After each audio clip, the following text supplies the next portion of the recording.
بسم اللہ الرحمن الرحیم۔ السلام علیکم ورحمۃ اللہ وبرکاتہ۔ ناظرین، عیسائیوں کا لشکر الیس کے مقام پر پڑاؤ ڈالے ہوئے مدائن سے اپنے وفد کی واپسی کا انتظار کر رہا تھا۔ ہوشیار دشمن آ رہا ہے، عیسائی لشکر کے سنتریوں نے واویلا بپا کر دیا۔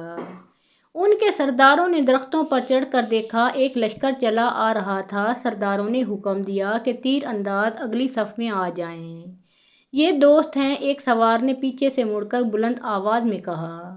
یہ فارس کی فوج ہے، یسوع مسیح کے پجاریوں۔ درخت سے سالار اعلیٰ نے چلا کر کہا، تمہاری مدد کے لیے مدائن سے فوج آ گئی ہے۔ عیسائی نعرے لگانے لگے اور تھوڑی دیر بعد جابان کا لشکر عیسائیوں کے پڑاؤ میں آ گیا۔ جابان نے اس تمام لشکر کی کمان لے لی اور عیسائی سرداروں سے کہا کہ اب وہ اس کے حکم اور ہدایات کے پابند ہوں گے۔ جابان نے عیسائیوں کا حوصلہ بڑھانے کے لیے پرجوش تقریر کی، جس میں اس نے انہیں بتایا کہ اب انہیں پہلی تینوں شکستوں کا انتقام لینا ہے اور تم اپنی جوان عورتوں کو بھی ساتھ لائے ہو۔ جابان نے کہا، اگر تم ہار گئے تو یہ عورتیں مسلمانوں کا مال غنیمت ہوں گی، انہیں وہ لونڈیاں بنا کر لے جائیں گے، انہی کی خاطر اپنی جانیں لڑا دو۔ عیسائیوں کی صفوں میں جوش و خروش بڑھتا جا رہا تھا، وہ تو پہلے ہی انتقام کی آگ میں جل رہے تھے۔ مدینہ کی فوج کی پیش قدمی خاصی تیز تھی۔ مصنع اپنے دستے کے ساتھ دائیں طرف کہیں آگے نکل گیا تھا۔ وہ سرسبز اور شاداب علاقہ تھا، درختوں کی بہتات تھی، ہری جھاڑیاں اور اونچی گھاس تھی، تھوڑی دور جا کر آدمی نظروں سے اوجھل ہو جاتا تھا۔ یہ وہ علاقہ تھا جہاں فارس کے بڑے بڑے افسر سیر و تفریح اور شکار وغیرہ کے لیے آیا کرتے تھے۔ الیس سے آگے ہیرا ایک شہر تھا جس کی اہمیت تجارتی اور فوجی لحاظ سے خاصی زیادہ تھی۔ آبادی کے لحاظ سے یہ عیسائیوں کا شہر تھا، جو ہر لحاظ سے خوبصورت شہر تھا۔ سبزہ زار میں ایک گھڑ سوار جیسے تیرتا چلا آ رہا ہو۔ حضرت خالد رضی اللہ تعالیٰ عنہ اپنے لشکر کے وسط میں تھے، کسی اور کو اس کی طرف بھیجنے کی بجائے انہوں نے گھوڑے کو ایڑ لگائی اور اس سوار کو راستے میں جا لیا۔ وہ مصنع بن حارثہ کے دستے کا ایک سوار تھا۔ ابن حارثہ کا پیغام لایا ہوں، سوار نے حضرت خالد رضی اللہ تعالیٰ عنہ سے کہا۔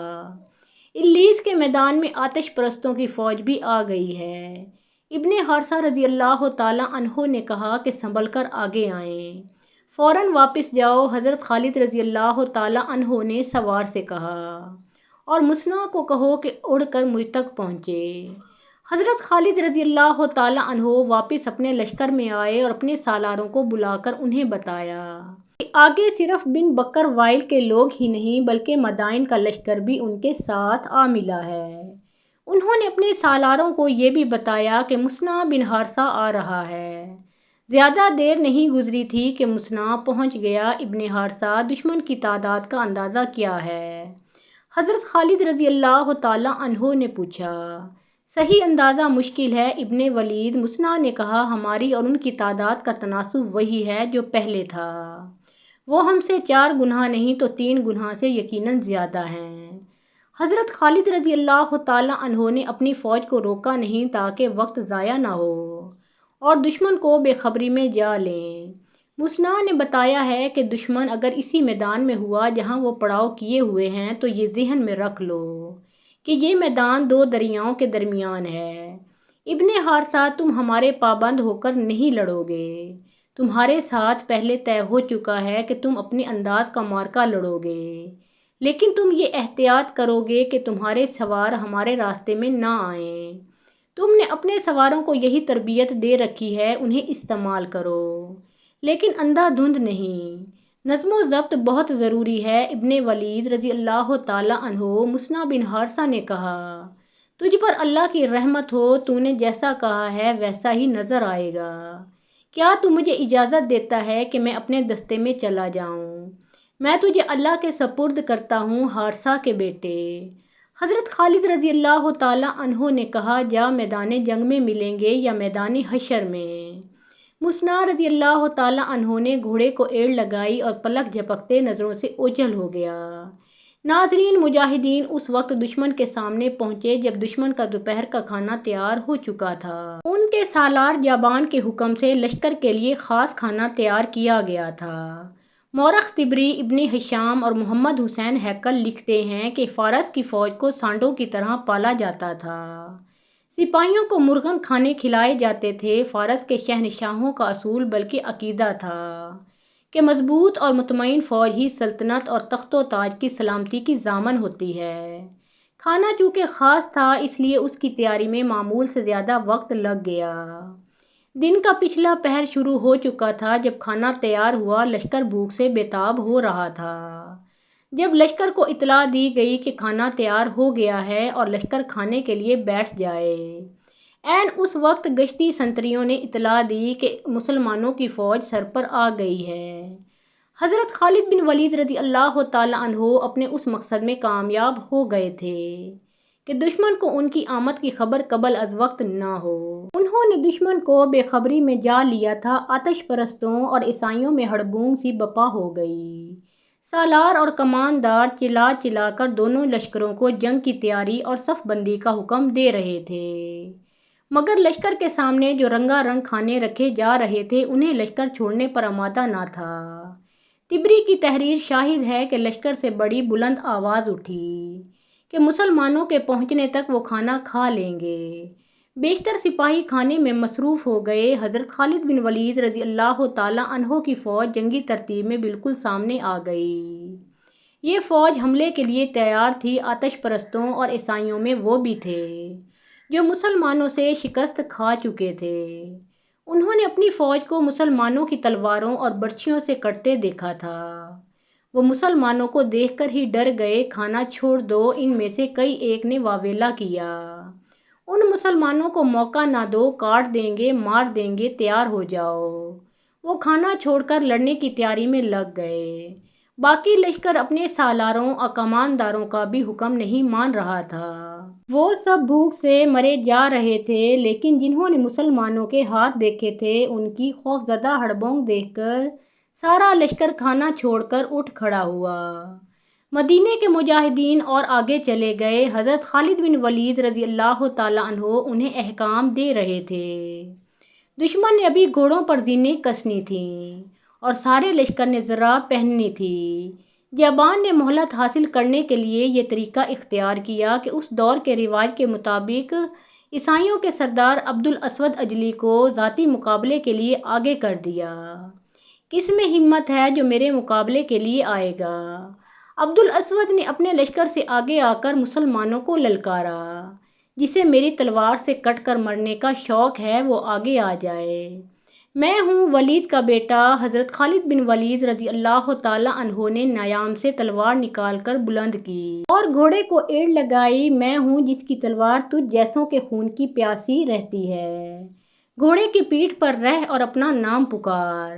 میں عبد الاسود اجلی، اس نے بلند آواز سے کہا۔ نام اجلان کا بلند ہوگا۔ خالد رضی اللہ تعالیٰ عنہ کا گھوڑا اس کے قریب سے گزر گیا، آگے جا کر مڑا اور حضرت خالد رضی اللہ تعالیٰ عنہ نے تلوار تان لی۔ عبد الاسود نے بھی تلوار نکال لی۔ حضرت خالد رضی اللہ تعالیٰ عنہ نے دوڑتے گھوڑے سے اس پر وار کیا، لیکن یہ وار خطا ہو گیا۔ عبد الاسود نے بھی حضرت خالد رضی اللہ تعالیٰ عنہ کی طرح گھوڑا دوڑایا اور ایک بار پھر دونوں آمنے سامنے آئے۔ اب کہ عبد الاسود نے وار کیا، خالد رضی اللہ تعالیٰ عنہ نے وار اس طرح روکا کہ ان کی تلوار عبد الاسود کی تلوار کے دستے پر لگی جہاں اس عیسائی کا ہاتھ تھا۔ اس کے ہاتھ کی 2 انگلیوں کے اوپر کے حصے صاف کٹ گئے۔ تلوار اس کے ہاتھ سے گر پڑی۔ عبد الاسود نے بھاگ نکلنے کی بجائے بلند آواز میں کہا کہ اسے برچھی دی جائے۔ اس کے لشکر میں سے ایک آدمی نکلا جس کے ہاتھ میں برچھی تھی۔ وہ دوڑتا ہوا اپنے سردار کی طرف آیا۔ حضرت خالد رضی اللہ تعالیٰ عنہ نے اس کا راستہ روکنے کے لیے گھوڑے کا رخ اس کی طرف کر دیا۔ وہ آدمی پیادہ تھا۔ اس نے حضرت خالد رضی اللہ تعالیٰ عنہ سے بچنے کے لیے برچھی اپنے سردار کی طرف پھینکی۔ حضرت خالد رضی اللہ تعالیٰ عنہ پہنچ گئے تھے۔ برچھی آ رہی تھی جسے آپ رضی اللہ تعالیٰ عنہ کے سر کے اوپر سے گزرنا تھا۔ عبد الاسود نے برچھی پکڑنے کے لیے دونوں ہاتھ بلند کر رکھے تھے۔ حضرت خالد رضی اللہ تعالیٰ عنہ نے برچھی کو تلوار ماری۔ برچھی کٹ تو نہ سکی، لیکن آپ رضی اللہ تعالیٰ عنہ کا مقصد پورا ہو گیا۔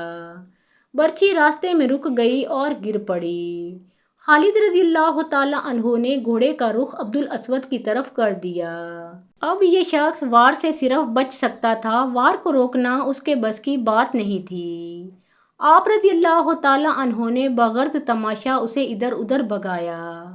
ابن ولید خالد کے ایک سالار نے بلند آواز میں کہا، اسے ختم کر دو، دشمن تیار ہو رہا ہے۔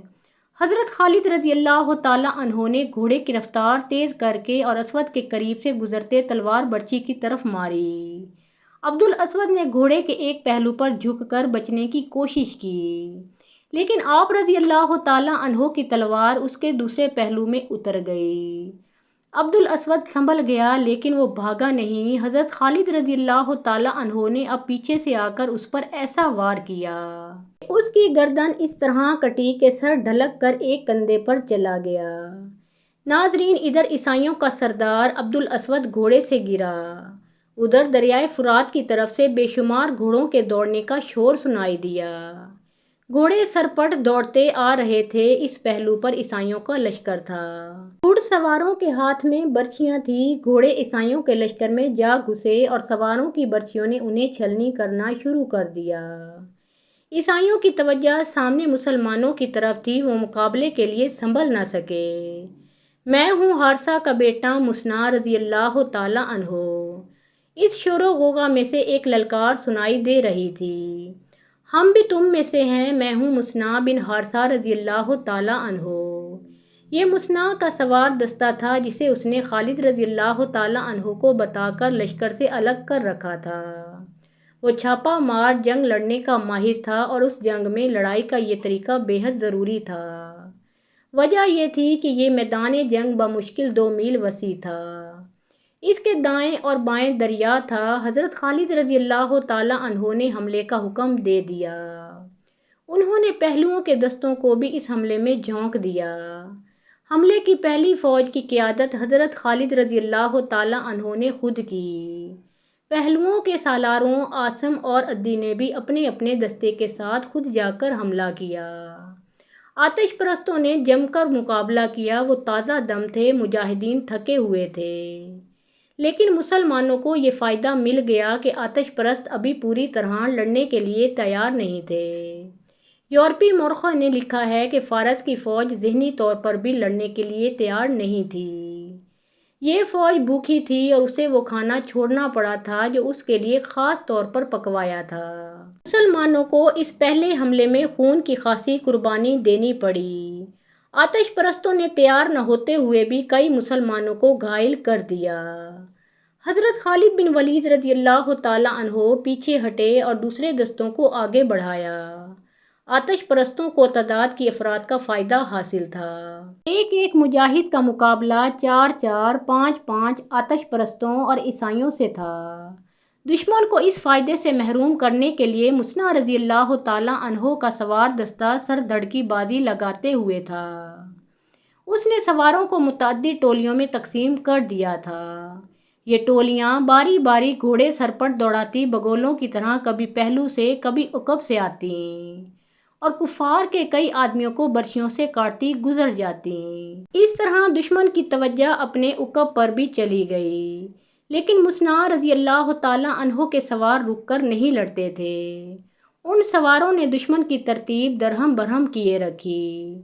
مسنا کی کارروائی سے حضرت خالد بن ولید رضی اللہ تعالیٰ عنہ نے پورا فائدہ اٹھایا۔ بنو بکر میدان جنگ میں ایک اعلان سنائی دینے لگا، اور زرتشت کے پجاریوں جم کر لڑو، مدائن سے بہمن جاذبیہ کا لشکر آ رہا ہے۔ یہ اعلان بار بار سنائی دیتا تھا۔ خالد بن ولید رضی اللہ تعالیٰ عنہ کو یہ اعلان کچھ پریشان کر رہا تھا، انہوں نے پہلوؤں کے سالاروں کو پیغام بھیجے کہ ہر طرف دھیان رکھیں۔ حضرت خالد رضی اللہ تعالیٰ عنہ نے اپنے محفوظہ کے دستوں کو بھی خبردار کر دیا، عقب سے حملے کا خطرہ ہے۔ تقریباً تمام مورخین نے لکھا ہے کہ بہمن جاذبیہ مدائن سے کوئی لشکر نہیں لا رہا تھا، کسی نے بھی یہ نہیں لکھا کہ وہ جابان کی مدد کے لیے کیوں نہیں پہنچ سکا تھا۔ ایک مورخ یاقوت نے لکھا ہے کہ بہمن جاذبیہ اپنے لشکر میں شامل ہونے کے لیے واپس آ رہا تھا، راستے میں اس لڑائی سے بھاگے ہوئے کچھ سپاہی مل گئے جنہوں نے اسے الیس کی جنگ کا حال سنایا۔ جازیہ آگے جانے کی بجائے وہیں رک گیا۔ اس کا مقصد یہ تھا کہ شکست اس کے کھاتے میں نہ لکھی جائے۔ بہرحال اس اعلان نے کہ مدائن سے جازیہ فوج لا رہا ہے، مسلمانوں میں نئی روح پھونک ڈالی۔ حضرت خالد بن ولید رضی اللہ تعالیٰ عنہ نے اعلان کیا کہ مدائن کے لشکر کے پہنچنے سے پہلے اس لشکر کا صفایا کر دو، لیکن آتش پرست اور عیسائی چٹانوں کی طرح ڈٹے ہوئے تھے۔ حضرت خالد رضی اللہ تعالیٰ عنہ دعا تو کرتے ہی تھے، لیکن یہ پہلا موقع تھا کہ آپ رضی اللہ تعالیٰ عنہ گھوڑے سے اترے، زمین پر گھٹنے ٹیکے اور ہاتھ بلند کر کے دعا کی، خدائے ذوالجلال ہمت عطا فرما کہ ہم اس لشکر کو نیچا دکھا سکیں۔ میں عہد کرتا ہوں کہ میں تیرے دین کے دشمنوں کے خون کا دریا بہا دوں گا۔ اب کہ آپ رضی اللہ تعالیٰ عنہ نے نئے جوش و خروش سے حملے کروائے، پہلوؤں کے دونوں سالاروں نے دشمن کو نیم دائرے میں لے لیا۔ عقب سے مسنا رضی اللہ تعالیٰ عنہ کے سواروں نے اپنی چھاپہ مار کارروائیاں جاری رکھیں۔ 2-3 گھنٹے بعد صاف نظر آنے لگا کہ دشمن کے قدم اکھڑ رہے ہیں۔ کیونکہ دشمن کی تعداد زیادہ تھی، اس لیے اس کے مرنے اور زخمی ہونے والوں کی تعداد بھی زیادہ تھی۔ یہ حالت دیکھ کر آتش پرستوں اور عیسائیوں کے وہ لوگ جو پہلی 3 جنگوں سے زندہ بھاگ نکلے تھے، حوصلہ ہار بیٹھے اور جانیں بچانے کے لیے میدان جنگ سے کھسکنے لگے۔ پھر لشکر کے دوسرے لوگ بھی پیچھے ہٹنے لگے۔ یہ صورتحال دیکھ کر مسلمانوں نے اپنے حملوں میں مزید شدت پیدا کر دی۔ پھر اچانک یوں ہوا کہ کفار نے بھاگنا شروع کر دیا۔ تعقب کرو، حضرت خالد رضی اللہ تعالیٰ عنہ نے اپنے تمام لشکر میں قاصد اس پیغام کے ساتھ دوڑا دیے اور بلند آواز میں اعلان بھی کرایا، انہیں بھاگنے مت دو، انہیں قتل بھی نہ کرو، زندہ پکڑ لاؤ۔ اس اعلان کا کفار پر ایک اثر یہ ہوا کہ انہوں نے بھاگنے کی بجائے ہتھیار ڈالنے شروع کر دیے۔ بعض نے خوف زدہ ہو کر بھاگنا اٹھنا بہتر سمجھا۔ مسنا کے سواروں نے انہیں گھیر گھیر کر پیچھے لانا شروع کر دیا۔ جنگ ختم ہو چکی تھی، میدان جنگ لاشوں اور تڑپتے اور بے ہوش زخمیوں سے اٹا پڑا تھا۔ ایک طرف وہ کھانا محفوظ پڑا تھا جو دشمن کے لشکر کے لیے تیار کیا گیا تھا۔ حضرت خالد رضی اللہ تعالیٰ عنہ کے حکم سے مجاہدین کھانے پر بیٹھ گئے۔ جو سوار بھاگنے والوں کو پکڑ پکڑ کر لا رہے تھے، وہ بھی باری باری کھانا کھانے لگے۔ حضرت خالد رضی اللہ تعالیٰ عنہ نے مجاہدین سے کہا، اللہ نے یہ کھانا تمہارے لیے تیار کرایا تھا، اطمینان سے کھاؤ۔